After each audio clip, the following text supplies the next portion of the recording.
Hello, Internet. Welcome to another episode of That Random Podcast Show.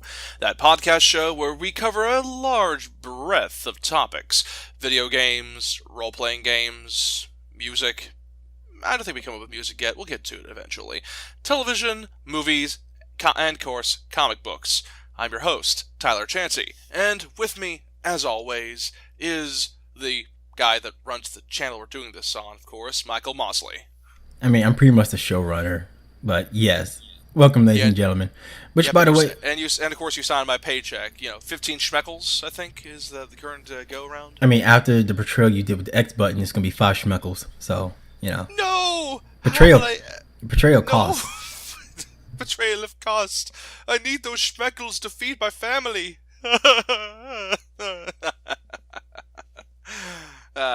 It's good to be back. And we actually left some topics before on last episode. We took up a little too much of our runtime because we do try to maintain a level of semi-professionalism. I hope you're using Uh, that ironically. Irony is dead because we've killed it.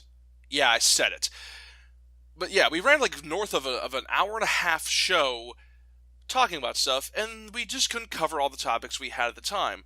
And we have very good reason as to why.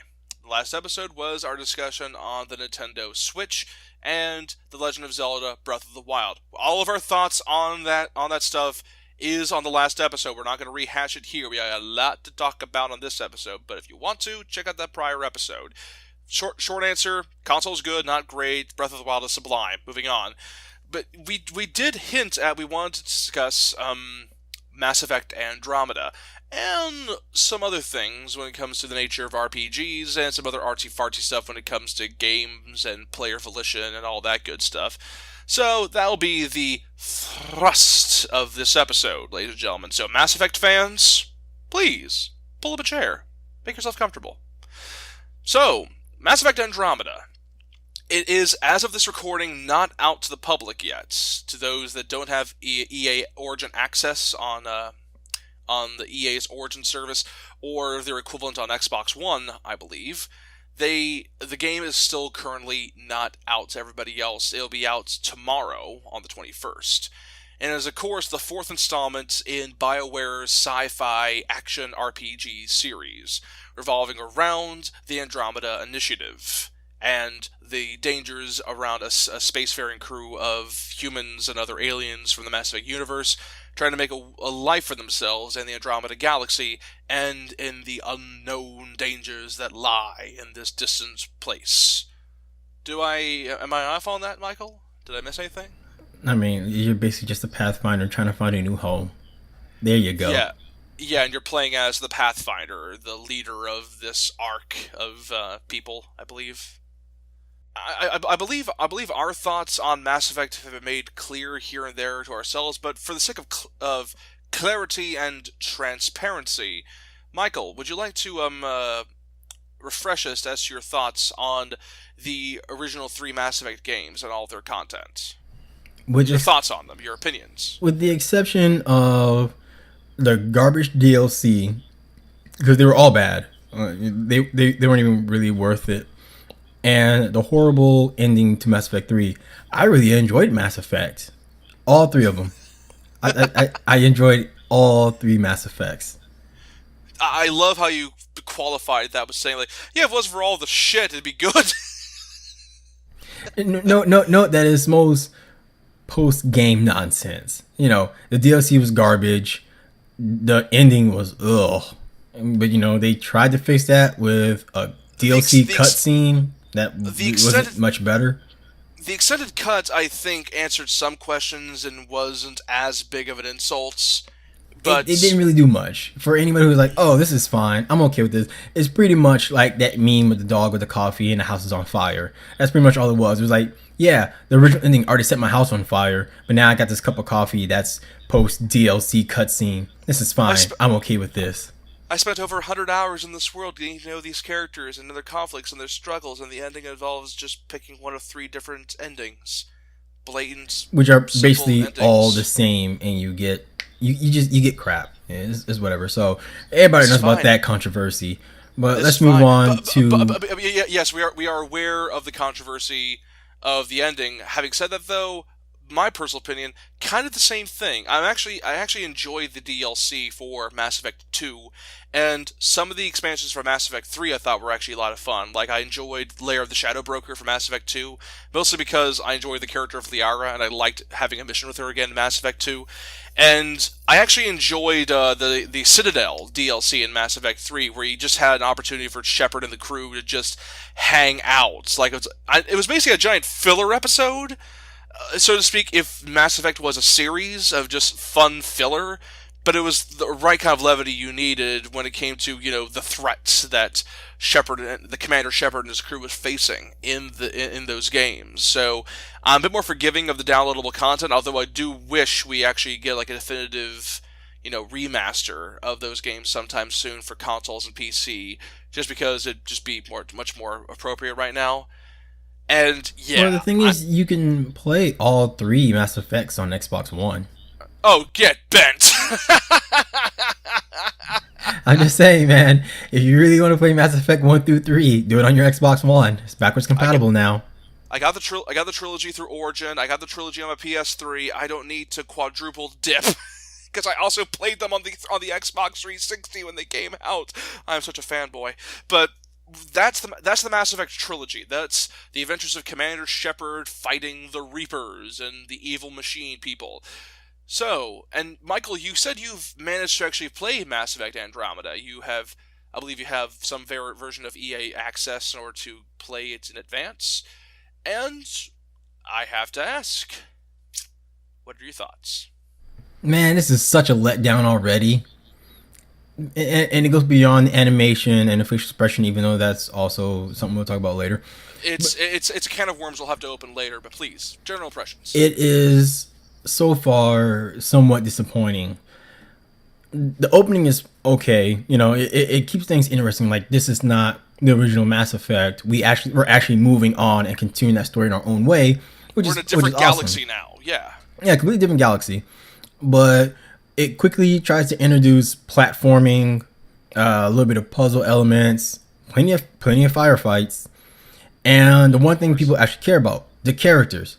So far, there's no real likable characters. The dialogue so far is okay. The story is not bad, but the acting is horrible. Yes, I know, people, it's a video game, but you can tell the acting is horrible. Hey, video game voice acting has come a long way, which is Ooh, why. well, you know what? Which is why these kinds of performances do stick out when they're kind of bad. Yeah, and Mass Effect takes a big step back with that. It's awful. The platforming is iffy. There's been times where I climbed on top of something and it fell right back off because reasons, and my AI is just able to like jump on there with no issues. Like, shouldn't it be the other way around? The AI is a little dumb. But of course, all that can be fixed in the day one patch, but whatever.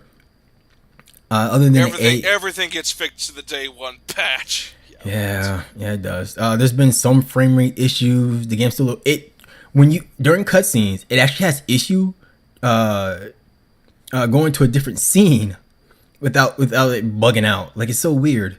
What? Yeah, there's a scene where I get into a space shuttle. Well, not a space shuttle, but a shuttle that sent me to another part of the level.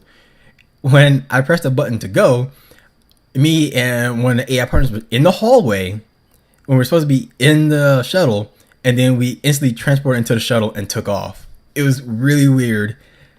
So even transitioning in this game bugs out. The game hasn't crashed on me, so that's good. That doesn't seem right, and that's not good.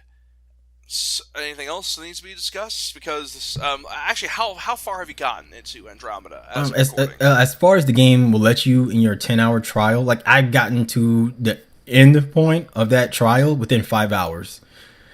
And mind you, well, a lot of that time was spent watching cutscenes and wandering around trying to scan stuff.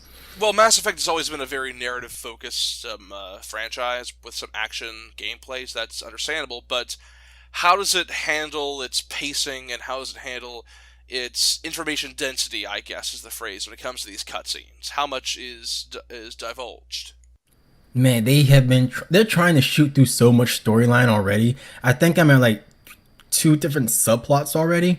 So without spoiling anything, there's looking for a new home, and I That's the gotta. big thing. Yep, that's a big thing. And then it goes off to a new alien race called the Ket, which you find them real early, so it's not even that big of a spoiler. Which you meet these new aliens called the Ket, and of course there's some ancient doohickey going on. So there's a plot to that. Some evil entity called the Archon, I think. He's been name dropped in the trailers. Yeah, he's looking for something, and that's left a mystery right now. And then there's this thing called Sam that you have to deal with.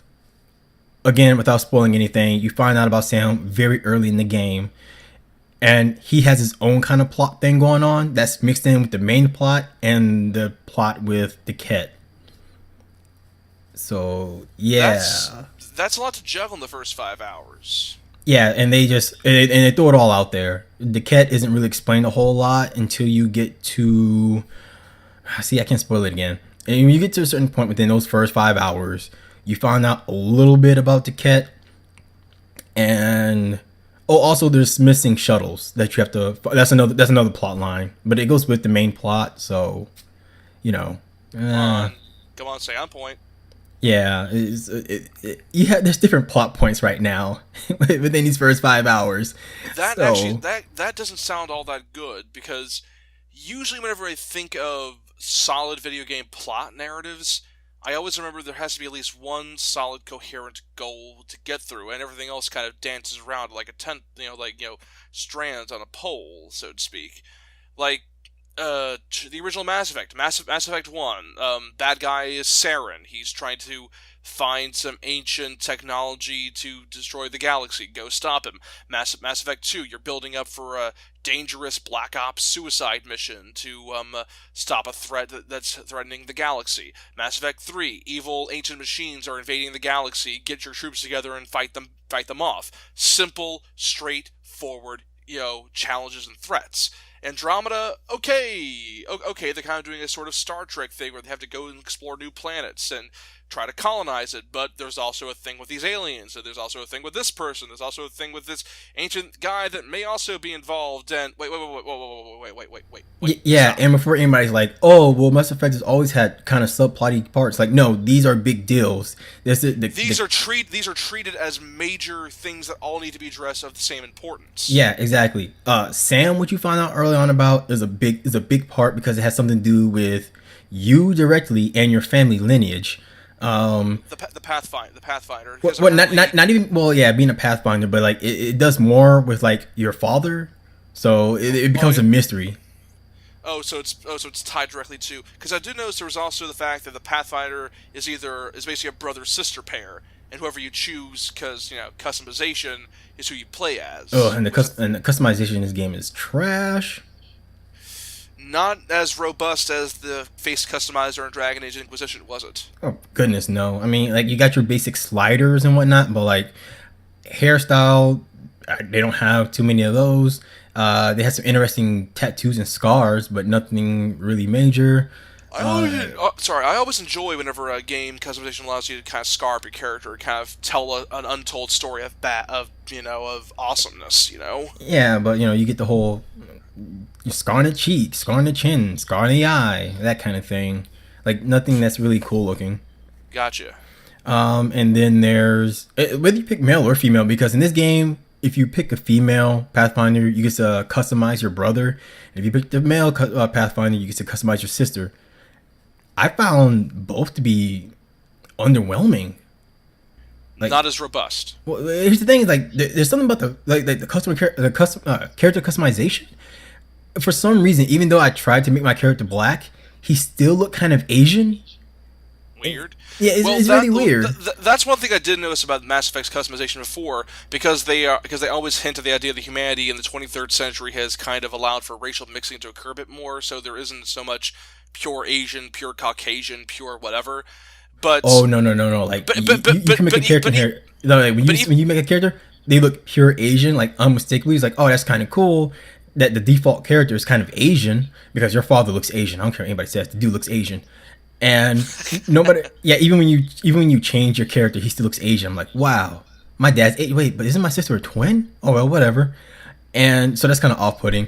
well, even after I changed my character, he's still Logistically, it's like, wait, what? Yeah. yeah, and still because you know you don't I don't know anything about the mother yet, and no matter what, no matter how much I tried to change, he still looked kind of Asian. I was like, well, I'm not mad at this, but at the same time, it goes to show the flaw in your customization.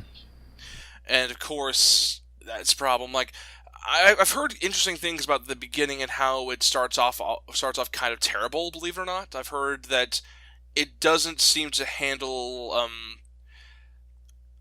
video game narrative threats and video game narrative volition. Like I've heard there's a supposed to lose gunfight you have early on, and your NPC allies just shred the enemy like it's nothing. And I thought we evolved past that Okay, in I terms know of where they're video game coming from, storytelling. and that's not true. There's actually a section where you get to choose when to engage. Because it becomes like, oh, part of this mission is peacekeeping. We can't shoot anything that just moves because we think they're going to shoot us. You can't shoot them unless they shoot at us. And it's like, okay, that's kind of cool. We And we are representing the best of our races far away from home. We can't be seen as murder pobos, yeah, so like to we speak. can't be seen as intergalactic warmongers. And it actually gives you that moment, and you choose like, oh, I'm going to shoot this person at this time. And it's not even like where it's in a dialogue box. No, it's free form. You walk up, you see these characters, your gun is already drawn. You get to choose if you're going to put your gun back and if you're going to actually open fire in game, not in a dialogue box, but like actually walking up to them. That sounds conceptually brilliant. And you know it is. I was really loving it. I was like, oh wow. Usually a game is like, okay, press this button. Once the guns come out, get into cover and start taking pot shots. Yeah. It's like, oh, so I have to shoot these guys. Like, all right, remember, don't fire unless you have to. I was like, oh, this is actually kind of cool. And they did something. I was like, oh, I probably should open fire. And I opened fire, and it does it again in another level. And you're like, no, these are the same guys. They're not going in peacefully.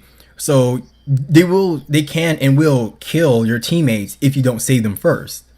And you have that choice of who you're going to save, not because, oh, I'm going to choose because the game makes me. It's like, no, you actually, are you going to use your instincts and open fire because you know what these things are capable of? Or are you going to take a risk and be like, hey, maybe these guys would be different? So Sounds very organic. it is, However, and it's really great, but too bad after that it kind of dies down. yeah, and this is actually an issue I did find. Like I vocalized this before on several podcasts back on the now no longer around GameBit podcast. I mentioned that I really believe that Andromeda was taking some wrong approaches compared to what BioWare had did in the past, because they were focusing more on visual spectacle and sense of scale of environments more so than storytelling and characters.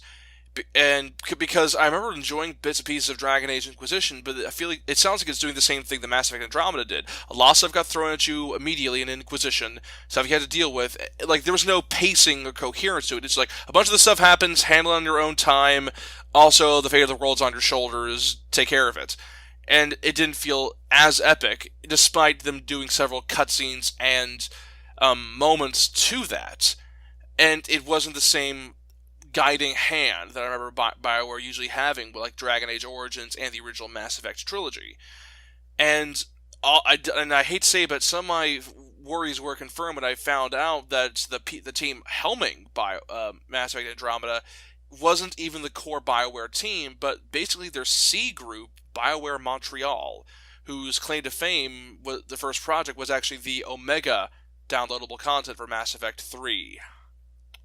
So take for that what you will. You know, it And kind of shows like this is a team's first big project, kind of like with Ready at Dawn and it was 1886. the Order 1886, Yeah, yeah. like you can tell they have ideas, they just can't. It's the execution.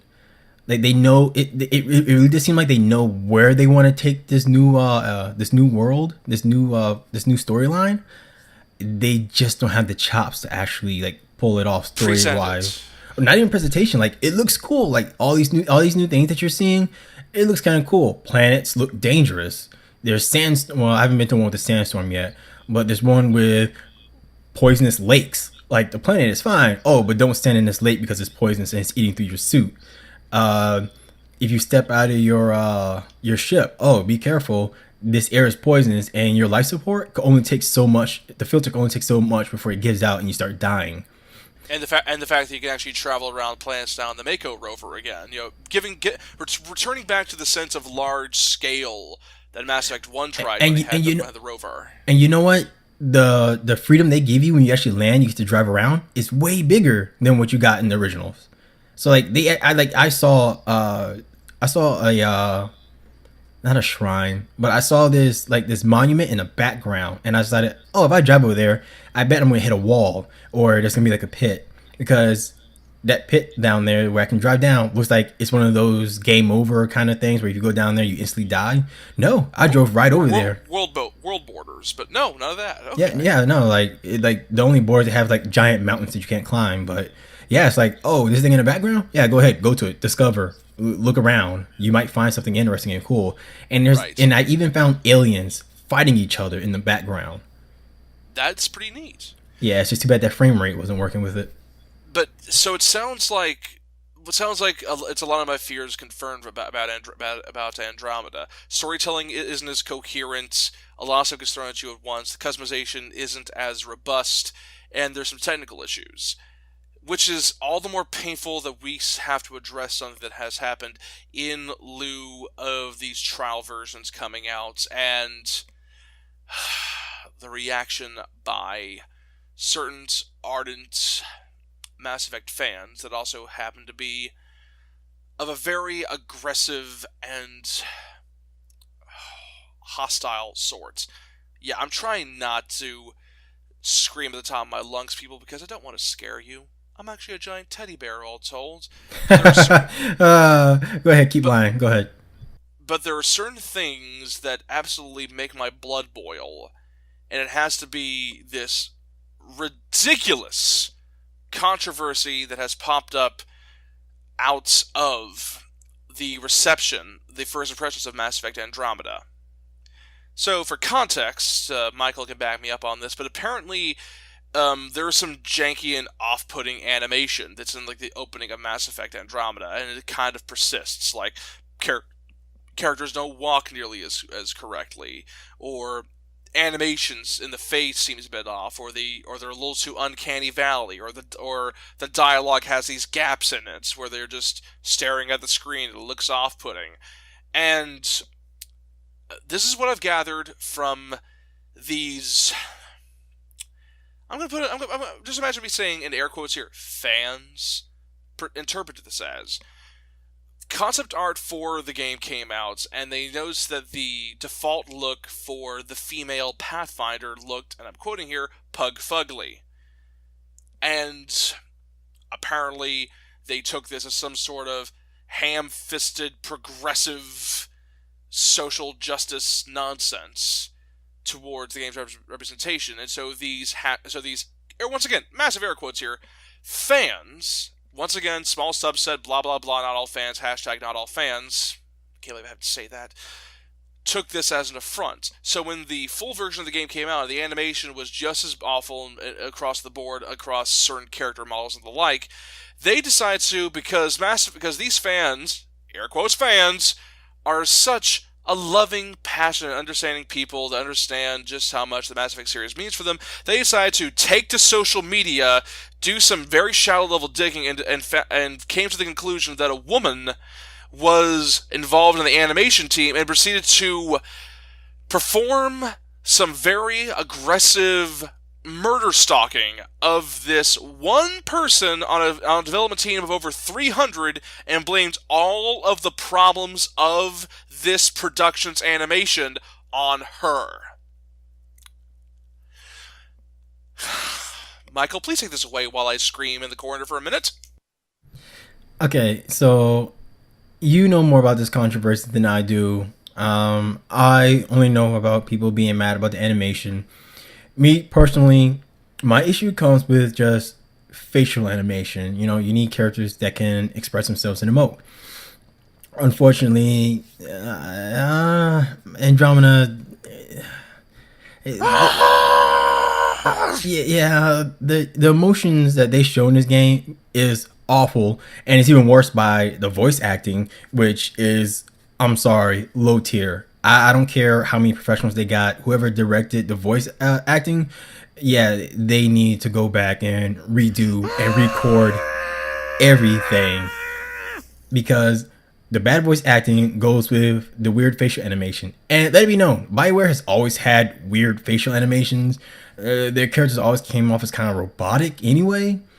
At least with Andromeda, they actually tried to have characters look more human and less robotic, and it just comes off looking really weird. Like, Very uncanny. not even uncanny, just like, well, yeah, I guess you could say that because it doesn't. Uncanny Valley, come on. Yeah, because they don't come close to like real people. But yeah, just the way their mouths move sometimes, the way they walk away from scenes, it just looks so weird. Like there's a section where you tell a character, yeah, this character died, and you could tell they're supposed to be emotional because they knew the person who died well, and they're like, oh, they're dead, Oh no. and that's oh it. no. I'm supposed to feel emotion right now. Yeah, So it's just awful. So I don't know much about this controversy from that side, but then again, all fandoms do stupid crap like this. Not that it's okay. This, however, does have some foundation to it in that the animation is off-putting, whatever. But here's my take on things. It's something that has to be specified. BioWare is a large studio. I've mentioned this. About 300 people all told working on this game. There are hundreds of factors that go into animation: rigging, motion capture performance, graphics and physics engines, a bunch of other things I can't even bear to even recall. All being utilized by dozens of people on a dedicated team dedicated to making a single character look well. To put the blame on something like this to a single person, who, by the way, bit of a thing, the woman in question that is being harassed isn't actually the lead animator, just part of the animation team. That was due to some misinformation that's been circulating around, but that's beside the point. To pin all this on one person and attribute this to to some crazy notion of progressive politics is unrealistically paranoid. So the female Pathfinder doesn't look right. Whatever. Fine. Whatever. Don't play as her, or if you want, or if you can't play as her, handle it in your own way. Because as you said to yourself, Michael, Mass Effect has always had some off-putting facial animations, some off-putting motion capture, but the storytelling and the characters help you look over that. That's always been BioWare's strength. But as we said, Andromeda's storytelling isn't as strong, which is why it sticks out a whole lot more. You cannot pin all this on a single person, especially if it's a problem that's been endemic to the franchise, to this series, since 2007. You can't just go and force it on a single person. That is like looking at the special effects and Michael Bay's Transformers and pinning it all on one guy in the production studio that was there because he was eating a Philly cheesesteak on set or something. That's the level of pedantic, focused insanity we are talking about here, and it's insulting and very off-putting. Mostly because I really wish that certain members of the game community, and Mass Effect fans especially, which, by the way, let's remind you, we both are. It's insulting. It's undermining. It doesn't work. If you want to judge Andromeda, judge it on other merit, to understand that this is a passion project that's been worked on for, 4 or 5 years with a massive team of hundreds of people. There's a lot of working parts there. Do not pin this all on one person. Well, yeah, and for those who are wondering, the lady that we're talking about is Ali Rosemarie Liost. I think that's how you say her last name. And the thing is, she's a former EA employee. She worked at EA's motion capture lab. So really, I mean, she said that she put in her bio that she was a lead developer, not lead developer, but she labeled herself as the lead facial animator. But it turns out that she worked in the motion capture lab, which is a completely different skill set. Yeah, so I don't know. I can't tell which one, which part you can blame her on. Because again, BioWare multiple, has always mul- had weird facial animations, and this is and no real difference.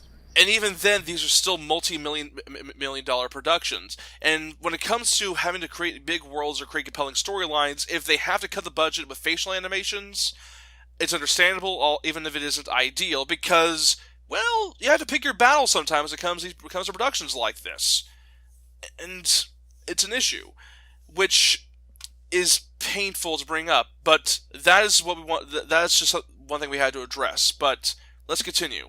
There has to be a few other things. Like I mentioned, you mentioned the Mako was back in Mass Effect Andromeda. Yeah, the way they reintroduced it was pretty fun. It's actually part of a game. Are the physics actually tolerable now? You know what? They changed it up a bit to where now, in order to make it up mountains and stuff, you actually have to change gears, and Ah, yeah, and it actually works. Um, like if you have it in a low gear, you move faster. But if you have it in a higher gear, you move slower, but you get more traction and you can climb up steeper hills. So they've actually fixed that issue. Other than that, yeah, I mean it's more or less the same. yeah.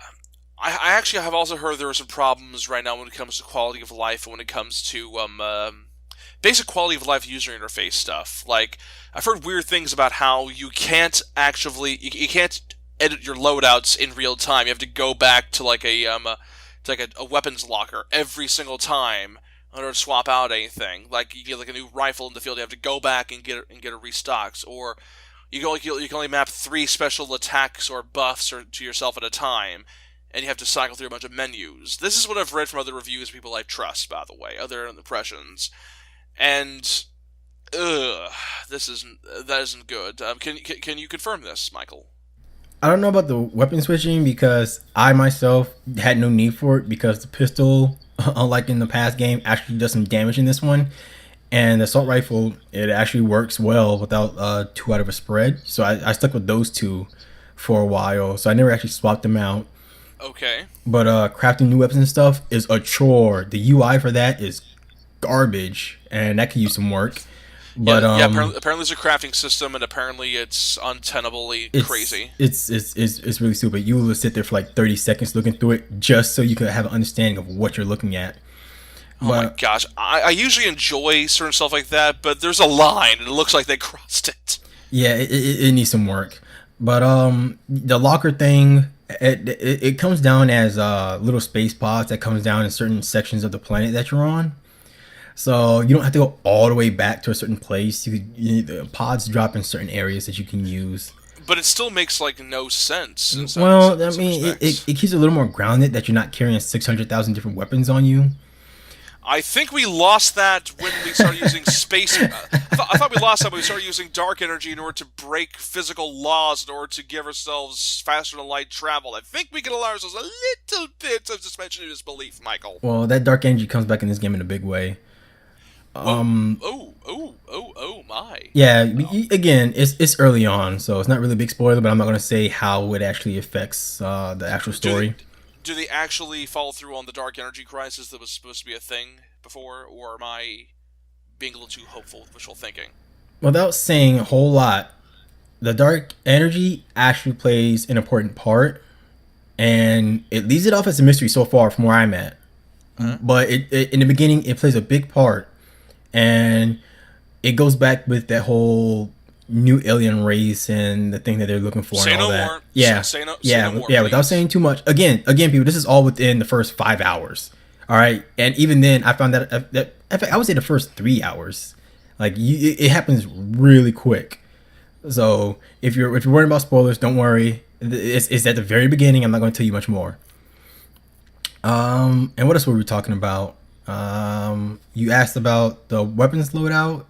Yeah. What else did you ask about? The special powers for your class. Yes, the that map. is annoying. They give you all these different abilities and powers you can use and upgrade, but you're only allowed to attach three of them at a time. And again, I'm only 5 hours in. Maybe there comes a time to where you can upgrade that. Maybe, I don't know. But yes, there's only 3 slots. And They're all on your L1 R1. No, I'm sorry, your RB LB buttons. and they're kind of OP. I'm not gonna lie. Well, They're pretty powerful.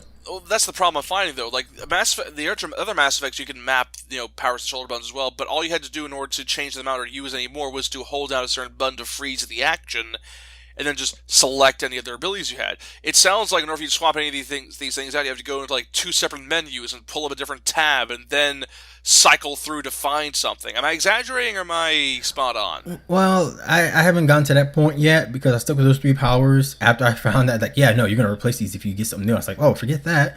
Maybe there is a way they can let you remap it in the fight, but I don't know yet. This is But, all speculation based off of very early impressions, people, and this is also based off of stuff I have heard from secondhand sources. So, I mean, but they have reputation, so it's reputable. these people I've talked to and known personally. So, Right. And if there was one big issue with that whole thing was the way you can just combine powers together, which is great.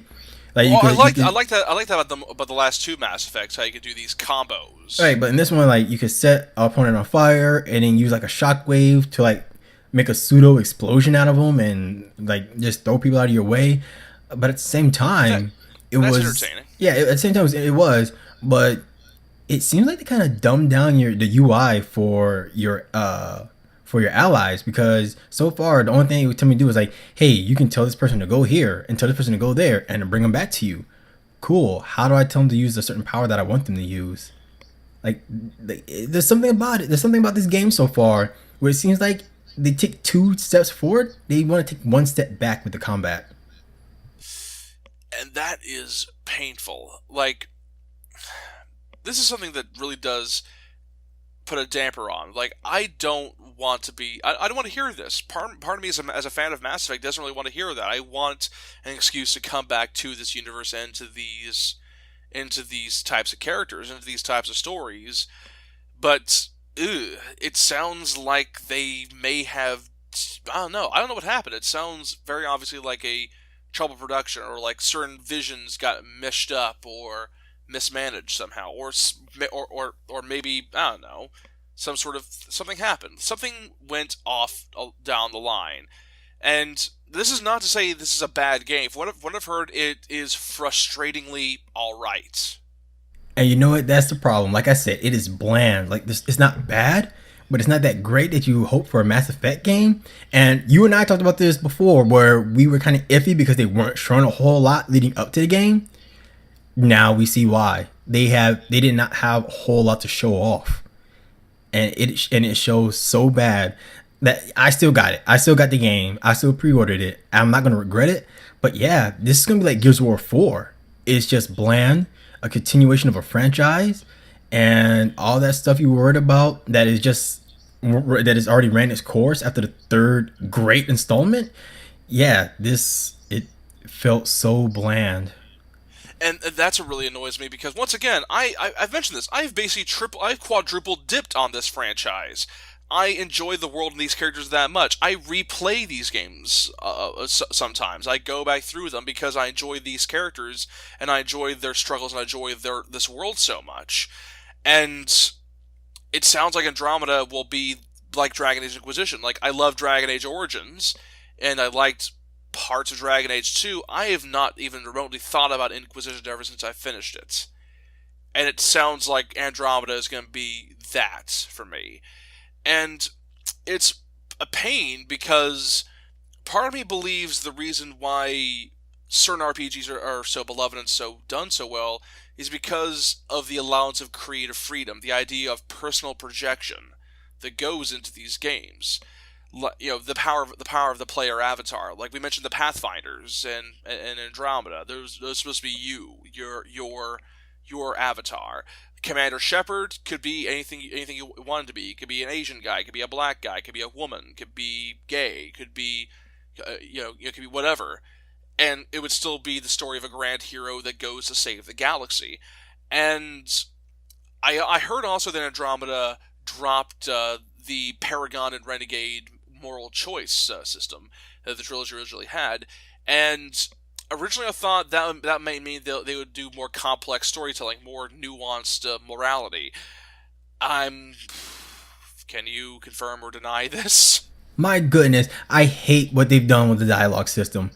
You know how much I love the dialogue in the games and how much I enjoy them.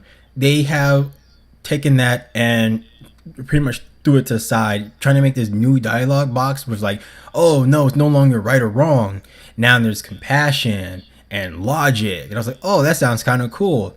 But it's the way they mark them. They give you 4 or 5 different ones. It's like, oh, if there's a heart inside the head, that means you're using compassion. Okay. If there's a circle, you're using logic or whatever. But if it's the same circle but only squared, you're using a different emotion. It's like, wait, why do you have them look so similar? Why don't you just show me which one is evil? Which one is anger? Which one is joy? Which one is sadness? Why They in the world? they use a similar system in Dragon Age Inquisition, but it was a lot more easily able to read for that. Heart is passionate, or head with like red angry lines means anger, or head with like a smiley face means comedic or flippant or sarcastic. This sounds even more obtuse. It's ridiculous because they show you in a box like this is what these symbols means. Oh, so now I gotta remember these symbols. Okay, cool. And again, they have that same issue that they had with Mass Effect 2 and 3 and a little bit of 1, where you choose something because you expect it to go a certain way, but the character says something pretty much completely different. Like there's one section where like, are you ready for this Pathfinder? Or is there anything you want to save for the log? I was like, oh, okay, this comes the part where I give like a upbeat speech. Or some sort of toss away line or something, or Yeah, something cool or funny. So I choose something that I thought was supposed to inspire the group. He's like, we're all ready for this. What we trained for. It's like, that's it? that What? is That's not logical at all. I chose logic. That's not logical. Who came up with this system? Because it doesn't work. And I think that's gonna be the biggest problem a lot of players have with this game is the dialogue system. and for a narrative focused game that's meant to empower the player and meant to make them feel as if they're living out an adventure, that's a pretty big problem. Massive. And you know what? Like I said, like the facial animation stuff, I got over. That voice acting and the dialogue is what killed it for me, and that's what makes this game bland and disappointing. I don't know what happened. This D team, C team, whatever you call them, it shows. It shows so bad. Once again, this is from a place of love, people. This is from a place of passion for this franchise and for how venerable of a studio BioWare marks itself as. It's a disappointment. So this is passion. This is raw passion here, people. Right, like I said, And I got the game. I don't hate it. It's fun. The combat is way better than the first three. Like it feels like a proper third person shooter. It's just too bad the rest of it, the things that made Mass Effect special, the dialogue, the characters, none of that has really shown up. Oh, yeah, and not to mention, they've also for some reason tried to write in a female Garrus. I mean, she has a real name, but as soon as she shows up, you hear her talking like, "Oh, she's supposed to be the new Garrus." The same alien species and everything. I like Garrus. Don't replicate him. Yeah, and the thing she doesn't act like Garrus. Like she has, and I'll admit she has a bit of a personality, especially compared to everybody else who's just give out this bland, I am a robotic. determined human soldier. Yeah, she actually has some personality, and whoever voices her, I gotta look that up. But whoever voices her actually put in a little bit of work, and you could tell she's actually enjoying this character. It's just, yeah, this character. I promise you, if she is not the female, if she's not the daughter or granddaughter of Garrus, I'm gonna be disappointed because she has a bit of Garrus in her. Giggity. Sorry, people. It's terrible. We'll cut that out. But you mentioned before the combat's a lot better. But yeah, let's remind everybody that the first Mass Effect, the very thing this franchise was built on, it was basically an RPG with some kind of bad third-person shooting in it. Like the combat in Mass Effect 1 was actually kind of tedious and broken and lopsided and didn't really kind of work, but people liked it so much on the sheer strength of the characters, the world, and the setting that they refined the combat later. So it's kind of fascinating that this game went too far and made the combat okay, made the combat better, but then forgot its roots. And oh dear. So overall, first impressions of Mass Effect Andromeda, not that good, right? It's okay. Again, it can pick up again. It's just the first 5 hours. It can pick up and hopefully it gets better because some of the characters, they have interesting design. But yeah, so far, not very optimistic about what I'm gonna find in the future. But hey, I got the game. Midnight tonight, I'm gonna be playing it. Well, probably for me then, I guess I'll give it maybe 2 weeks or something, and maybe get to it later. I mean, I've got other things on my plate. Reviews of Snipper Clips, Fast RMX. You know, you always stay busy with this sort of stuff, but it sounds like what should be a must play for a Mass Effect fan might just be for a completionist only. And I don't like to say that because I enjoy RPGs. I enjoy, when they're done right, the ability to slip into the skin of somebody else. That sounded kind of gross. The ability to project myself into a world and make difficult decisions and make hard decisions and interact with good characters and see how I would act in certain scenarios or how I believe a certain situation should be resolved. Like some of my favorite games I've loved ever are RPGs: Knights of the Old Republic, The Witcher 3. I'm still chewing through the big ones: Planescape Torment, Baldur's Gate, and those are really good. And it's always depressing whenever I hear an RPG doesn't fulfill that fantasy. Mostly because I've also been spoiled recently, and Michael has been spoiled recently as well. Because we here at the Random Podcast Show, we enjoy our video games, obviously, but there's something beautiful about the old school. You mean like the You mean like the old Atari? No, we're talking pencils, papers, and polyhedral dice. Yes, we're talking, of course, about pen and paper RPGs, board RPGs, the stuff that was the very foundation for the grand RPGs of computer RPGs that people then would love today: Icewind Dale, Neverwinter Nights, etc. And I bring it up because I believe, Michael, you have actually dipped your toe into, of course, the big classic, Dungeons and Dragons. Yes, so for anybody who hasn't listened to this podcast, I've been trying to get into D&D for a while. I have a starter kit and everything. Oh, the newer one. The Fifth edition? Yeah, the newest updated one. Oh boy. Go Yeah, on. yeah, I heard that one's actually kind of hard to get into because of a lot of the rule changes and whatnot. Well, luckily I have new friends ish who are into Took it. you under their wing. Well, not yet, because the thing is part of a BDSM group I recently became a part of. And don't you laugh at me? Anyway, This is ostensibly a family show, man. What the? no, it's PG-13. It's okay. You can say BDSM. Um, I like it. I like it. Roll sure. for damage. Sorry. Oh man, but yes, I recently became part of a BDSM group and found out that there's a bunch of nerds there who meet up for game night, and they do board games. They do puzzle games. Oh, not puzzle. Well, sometimes puzzle games. They do board games, trivia games, and there's a group that does D&D. Well, I've been trying to get into D&D, and I've been trying to look for a group that does it, and I got lucky. It was a month where they actually did it. They do it once a month, and they're like, "Oh, if you want to learn, you can come watch us."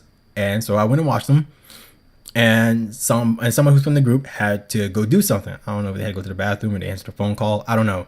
So they handed me their papers, like, "Oh, you can go ahead and try it." It's like, "Oh, well, this is a great way to learn about the game and it's the already Throw established you into the character." deep end. Yeah. It's like, "Oh, well, I better not get this character killed."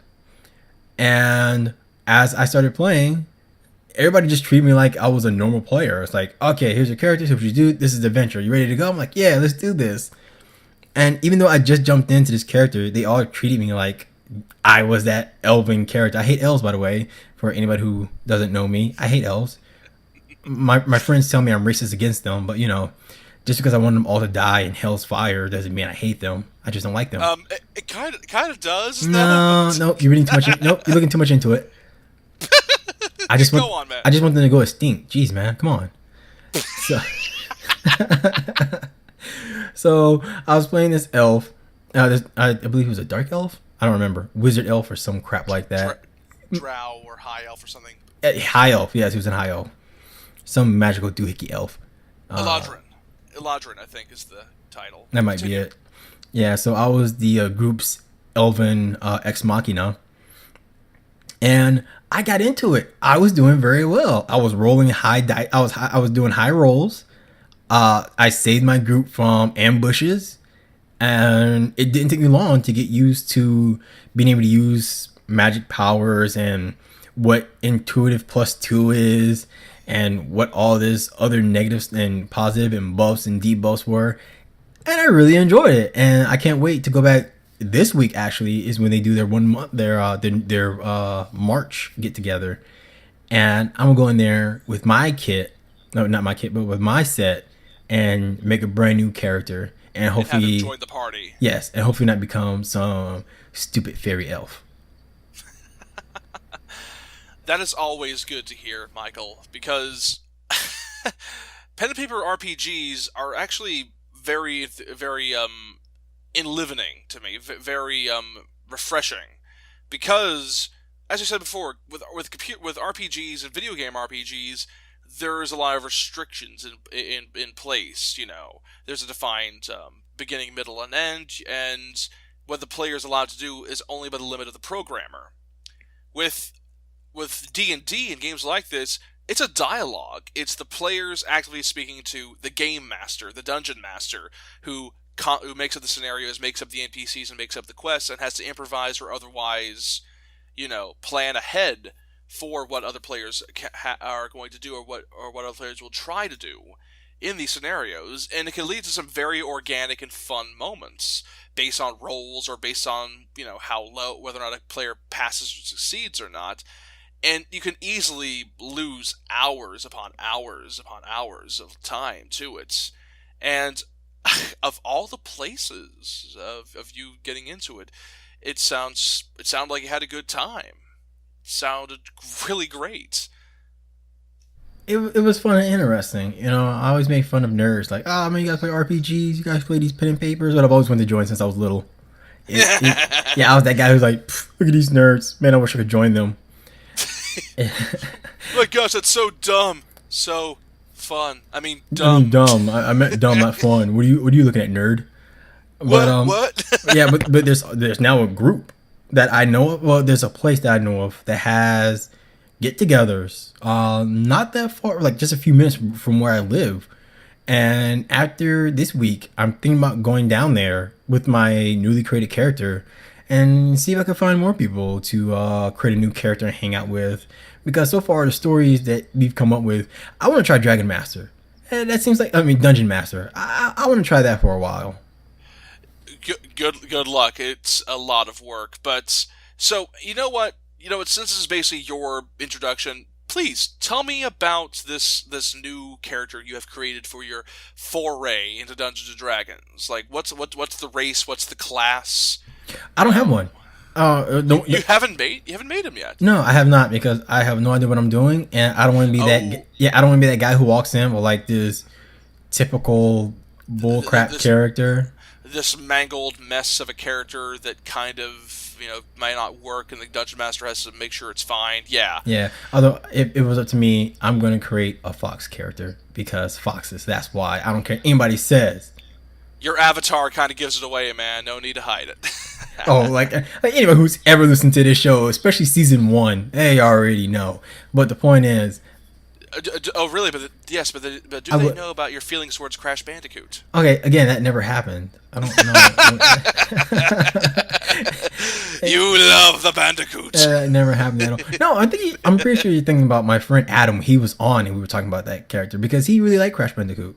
He really loves those games, and he was so mad. Keep lying to yourself, man. Keep lying to yourself. Okay, anyway. I'll I have still love you. his, I still love his ghost in the jar. By the way, he's tapping on the glass. But so you haven't made the character yet, No, I'm too but afraid to make them. you're more than enthusiastic about making one. Well, considering the variety of races there are in Dungeons and Dragons, you'll be fine. I mean, you could probably make a shifter, which is kind of a human-animal hybrid that has a sort of monster form or sort of half and half form that can transfer at will. I think is one. There's actually an option. It's kind of advanced, but you can actually play an awakened animal, which is basically an animal that got human level intelligence. And people have done silly stuff with that, like a guy that made a like I know a guy that apparently made an awoken bear.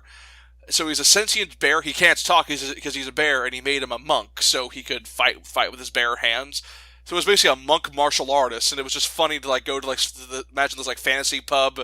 There's like a guy over there smoking pipe weed. There's an elf playing on the lute. There's a dwarf in the corner drinking beer, and there's a giant bear sitting there just like. Well, I just looked up D&D wiki, and there's this thing called Fox Folk. Yep, yes, there are. There are foxfolk. I found my home. Yes, Now I got to that study up on this. Oh God! Now I got to study up on a whole new race. What have I done? the rabbit hole goes very deep indeed, Michael. But you know what?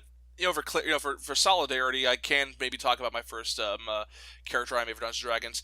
Like, I got introduced to pen and paper RPGs in my college years, in like 2008, and what I loved about it was my first introduction was actually a superhero campaign, a superhero setting, which I still use to this day. I actually game master myself now with that. It's a lot of fun, but it's a lot of work.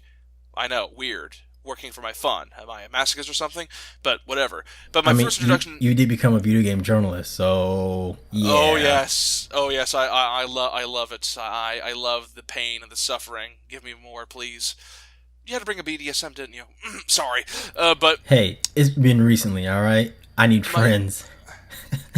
yeah, but you I should need have standards for friends. yourself. Hey, these are some cool people. Thank you very much.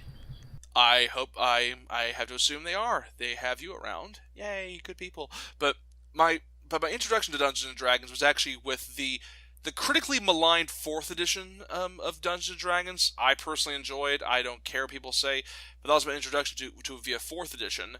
And my character, admittedly, was a kind of straightforward human character. He was a warlock, which is a type of magic user that makes a deal with another entity for power in exchange for a part of a soul. It's sort of the equivalent of like I guess a witchcraft contract, I guess you could say. But you don't have to make a deal with the devil. That'd be silly. Although that is an option.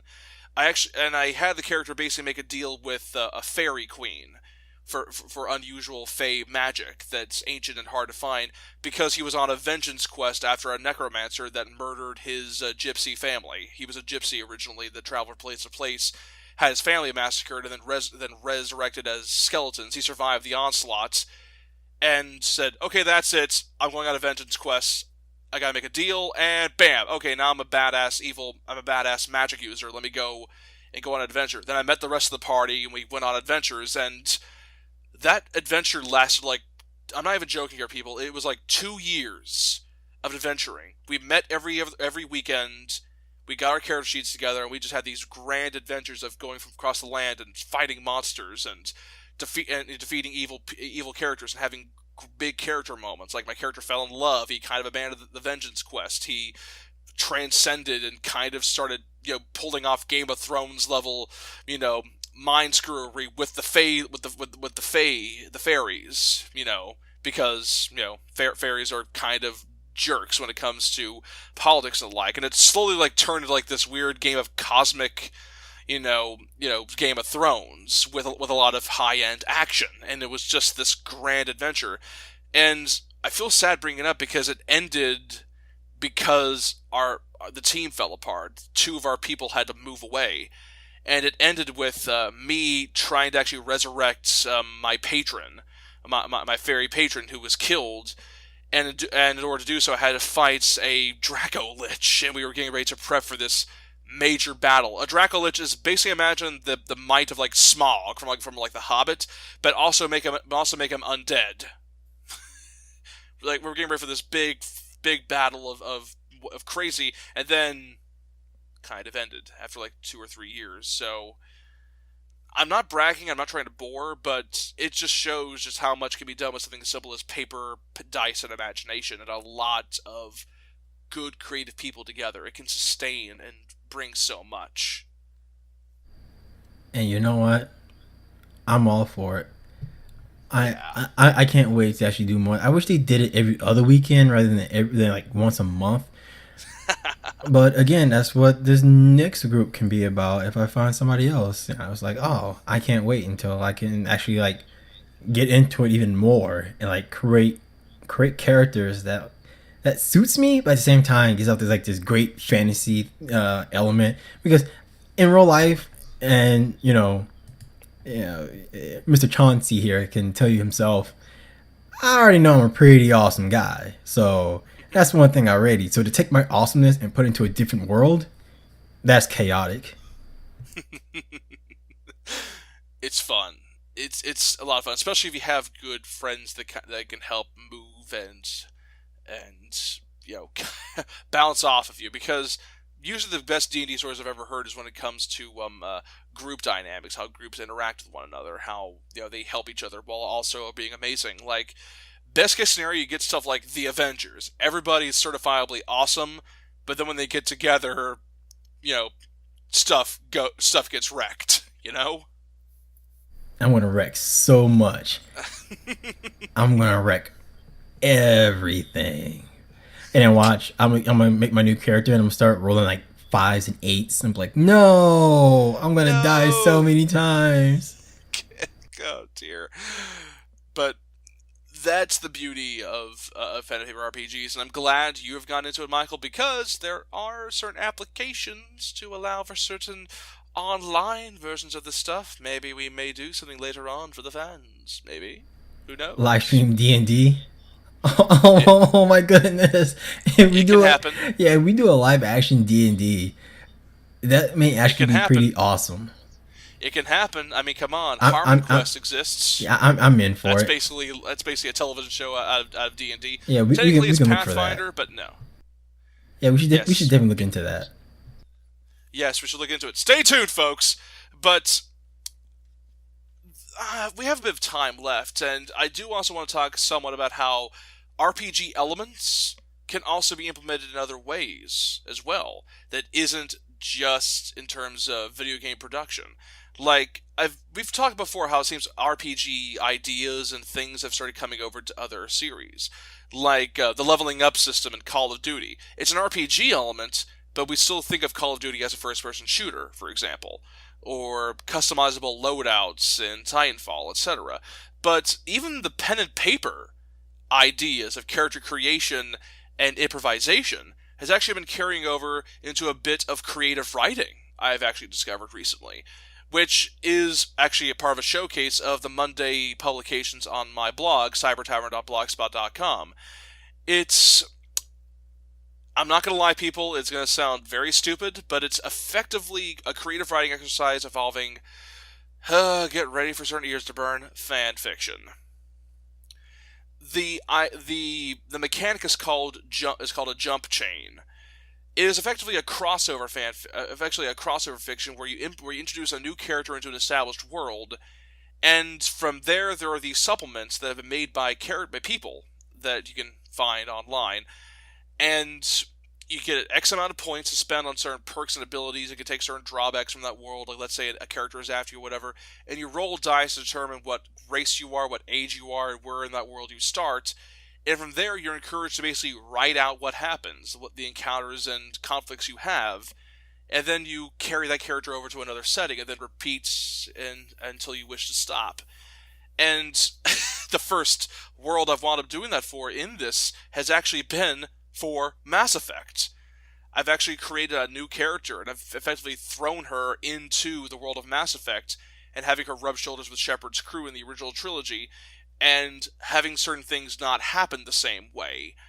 And because of that simple idea of rolling dice and using a character sheet to make a template, has made it very entertaining and very creative, which is very hard to say when it comes to something that can easily be as indulgent and very dubious in quality as something as fan fiction. Okay, okay, all right. Alright, so now we're stepping into the realm of fan fiction. Whew. I'm just mentioning. Ah. I'm just mentioning that certain things have been bleeding over, and I am fine with this. But I I'm not. I was gonna say I myself I've tried writing fan fiction one time. Actually, I tried writing My Little Pony fan fiction because there was Nerd! Sorry! no, it's because it was a very big thing at the time. Like it was something Oh, that yeah. Yeah, yep, everybody all the was stuff. into. So it's like, oh, it'd be so much easier for me to write this and gain a quick following. Man, it did not last me long. After like 2 chapters or whatever, I was like, yeah, no, forget this is stupid, and I stopped writing. I'm up to 7 chapters now, and I am okay with this. You made it a lot further than me, my friend. And I'm even having more long term plans as to the second jump, which is going to be Steven Universe, by the way. You monster. You sure you Uh, don't want to do an Undertales one while you're at it? no, no. Undertale will be coming, but not this soon. I quit. I'm no longer going to tell anybody about your fan fiction anymore. You're done. I'm done with you. What, dude? Before we even started recording, you kind of said you're not really a big fan of Undertale. Uh-oh, I painted a target on your back. Run, Michael! Oh no, no, Run! no! I would tell them myself. The fandom has killed Undertale for me before I even got a chance to try out Undertales. So they got nobody to blame but themselves. You could tell them all you want. I'll tell them myself. I'm not a fan of Undertales. I haven't played it because I no longer care for it. Because the internet ruined it for you. Oh my goodness, they ruined that just as bad as they ruined Five Nights at Freddy's. And I was like, oh, Oh God, yeah. I Five was like, Nights at oh, maybe this would Freddy's. be a cool little thing to just experiment with. No, they ruined it for me, like in general. So no. Go away, no, no. But I bring it up only because you've mentioned several times you have gone into creative writing yourself, and since we really don't talk about ourselves as would-be creators on this podcast show, please, would you like to maybe mention a few bits of short stories, stuff you may have written creatively, Michael? Oh, it's mostly done through scripts. I've written scripts for other Screenplays, people. Yeah, if you want to call it that, sure. And I I guess. mean, well, screenplay actually.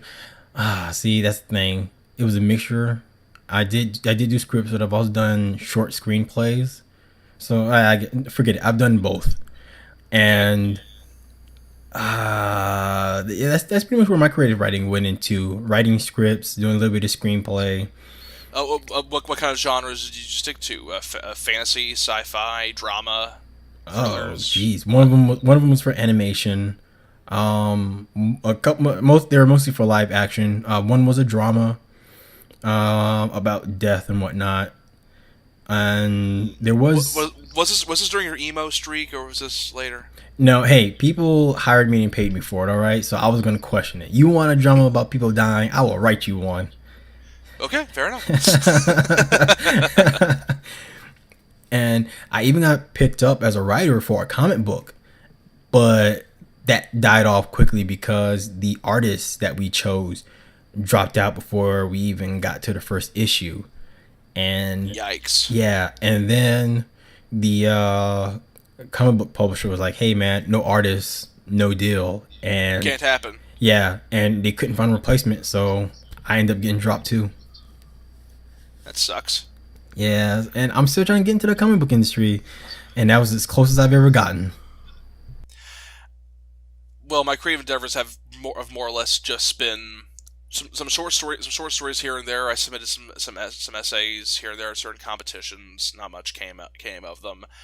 And as I said, the jump chain fiction currently on my blog, which I have a new chapter up every single Monday, following the exploits of, I guess, my interpretation of things in the Mass Effect universe, the Mass Effect trilogy, and how I've tweaked and remixed certain parts of for dramatic and entertainment purposes, has been the closest thing to a serious creative writing thing I've done in a while, and it's more or less as a stress reliever.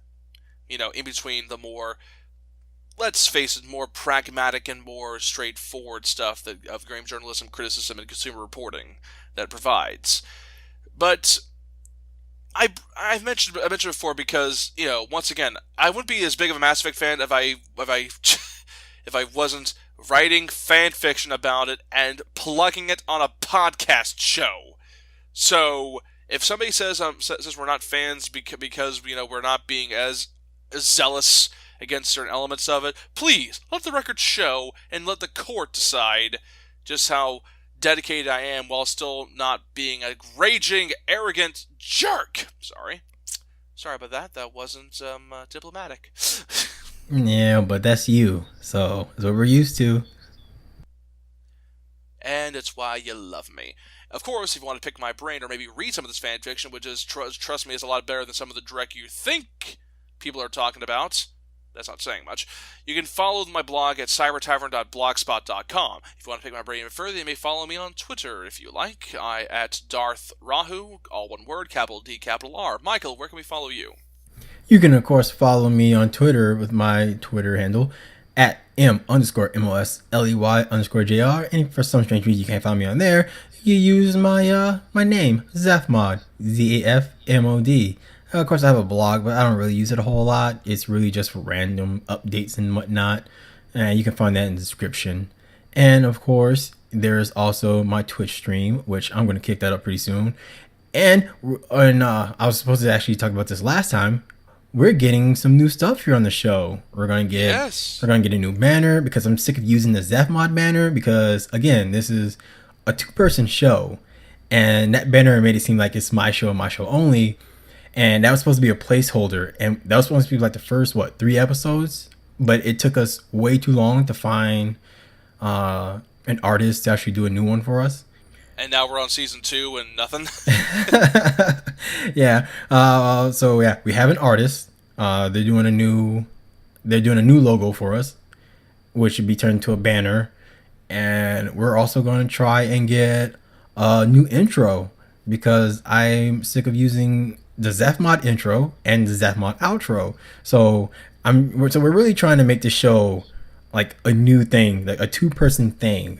So we're doing our best to make it seem like an actual podcast show of awesomeness. Yeah, we're trying to put some product value into this. So hold on, people, it's coming. We're doing this. And of course, with that, we shall bid you adieu for episode 3 of That Random Podcast Show Season 2. Good night, everybody. Laters.